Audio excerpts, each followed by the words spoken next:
Good morning everyone. Class 3, आप अपनी वाटिका की किताब से लेसन 9 निकालेंगे। लेसन 9 जो आपको मिलेगा पेज नंबर 63 में, और इसमें एक छोटी सी कविता है। कविता का शीर्षक है चला किसान। इस कविता में किसान के जीवन के विषय में बताया गया है कि किसान किस तरह से सुबह शाम हर मौसम में खेतों में काम करता है और उसकी मेहनत करने के द्वारा हमें अन्न मिलता है और इस मेहनत से उसको खुशी मिलती है। यानी कि किसान हम लोगों के लिए इतना मेहनत करता है और वो हम लोगों को वो खुशी देता है और खुशी देने के द्वारा वो खुद भी खुश होता है। तो हम लोग चलो कविता को पढ़ेंगे। सिर पर पगड़ी कमर में धोती हल कंधे रख चला किसान।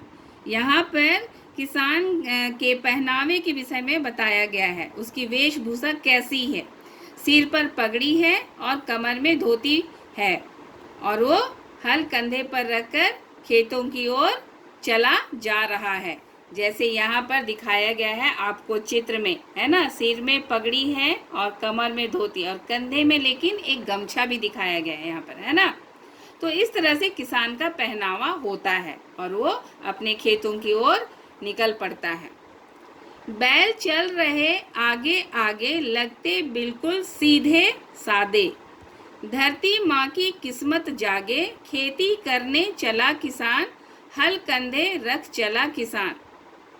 और जब वो खेतों की ओर जाता है तो बैल आगे आगे चलते हैं और किसान उसके पीछे पीछे चलता है, जैसे कि वो अपने मालिक की बात को मानता हो, है ना। लगते बिल्कुल सीधे साधे, एकदम सीधे साधे, है ना, सीधा साधा बैल। धरती माँ की किस्मत जागे खेती करने चला किसान, यानी जब किसान खेतों में खेती करता है तो धरती माँ की किस्मत भी जाग उठती है ना, जाग जाती है। तो इस तरह से बताया गया है कि किसान जब खेतों की ओर जाता है तो उसके साथ उसके बैल भी होते हैं और खेती करने से धरती माँ की किस्मत जाग जाती है। सर्दी गर्मी या बरसात, चाहे दिन हो चाहे रात, लू आंधी या झंझावात, मेहनत करना उसका काम, हल कंधे रख चला किसान।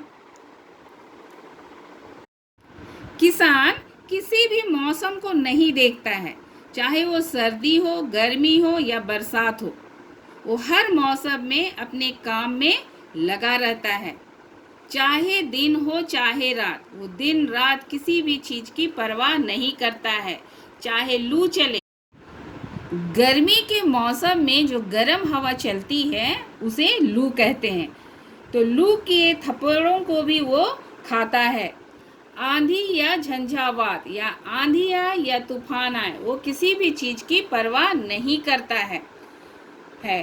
मेहनत करना उसका काम, यानी कि उसका काम क्या है, सिर्फ मेहनत करना। वो किसी भी चीज की परवाह नहीं करता है, सर्दी गर्मी बरसात दिन रात आंधी तूफान, वो किसी भी चीज का या किसी भी मौसम का परवाह नहीं करता है। उसका काम सिर्फ मेहनत करना है और इसलिए वो हल कंधे पर रखकर खेतों की ओर निकल पड़ता है उसका छोटा सा घर मिट्टी का पर लगे सुघर, राजमहल से भी बढ़कर पाता उसमें वह विश्राम, हल कंधे रख चला किसान। बताया गया है यहाँ पर कि किसान का घर छोटा सा होता है। हम लोग गाँवों में छोटे छोटे घर, मिट्टी के घर देखते हैं, है ना, और वो बहुत सुंदर दिखाई देता है और सुंदर लगता भी है। तो यहाँ पर उसी प्रकार बताया गया है कि किसान का मिट्टी का घर छोटा सा है, पर लगे सुघर, यानी कि पर वो साफ सुथरा है, सुंदर है।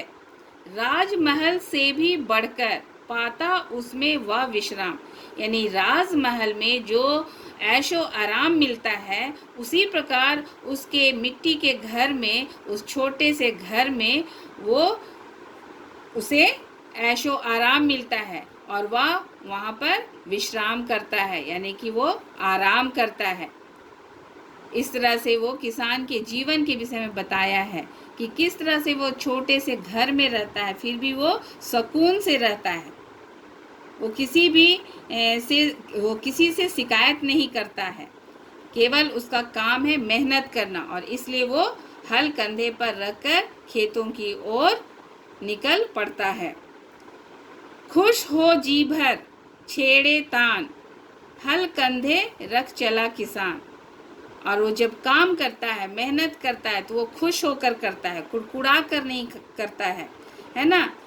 तो खुश होकर, जब वो खुश होता है तो क्या बोला है, जी भर छेड़े तान, यानी कि वो कुछ गुनगुनाता है, कुछ गाना गाता है, और इस तरह से गाना गाना उसकी खुशी को जाहिर करता है। तो किसान का काम है मेहनत करना, और वो हमेशा खुश होकर मेहनत करता है, और वो मेहनत किसके लिए करता है, हम लोगों के लिए करता है, और उसके मेहनत के बदौलत ही हमें क्या मिलता है, अनाज मिलता है। और इसलिए किसान हल कंधे पर रखकर अपने खेतों की ओर निकल पड़ता है। आपका होमवर्क है पेज नंबर 64 में जो शब्दार्थ दिए हुए हैं उनको कॉपी में लिखना और इनका अर्थ याद करना। उसके बाद हम आएंगे अभ्यास में, मौखिक प्रश्न, और इन प्रश्नों का उत्तर आप वाक्य में देंगे। जैसे किसान ने कंधे पर क्या रखा है, किसान ने कंधे पर हल रखा है। किसान के बैल कैसे लगते हैं, किसान के बैल सीधे सादे लगते हैं। किसान कहाँ जा रहा है, किसान खेती करने जा रहा है। घ, किसान खुश होने पर क्या करता है, किसान खुश होने पर गीत गुनगुनाया करता है। लिखित प्रश्न, कविता की पंक्तियाँ पूरी कीजिए। तो आप कविता देखेंगे, पढ़ेंगे और उसके बाद इन पंक्तियों को पूरा करेंगे। अब हम आ जाएंगे पेज नंबर 65 में, और 65 पेज नंबर में जो दूसरा क्वेश्चन है, उत्तर दीजिए, उत्तर लिखिए। इसको आपको कॉपी में करना है, क ख ग तीनों को। किसान का पहनावा कैसा है, किसान सिर पर पगड़ी, कमर में धोती और कंधे पर गमछा टांगे रहता है, यही उसका पहनावा है। किसान किस किस मौसम में खेती करता है, किसान सर्दी, गर्मी, बरसात, हर मौसम में खेती करता है।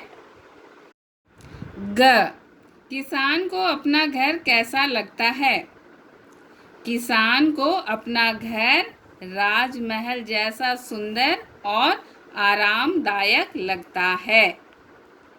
तो सभी को आप हिंदी कॉपी में बनाएंगे।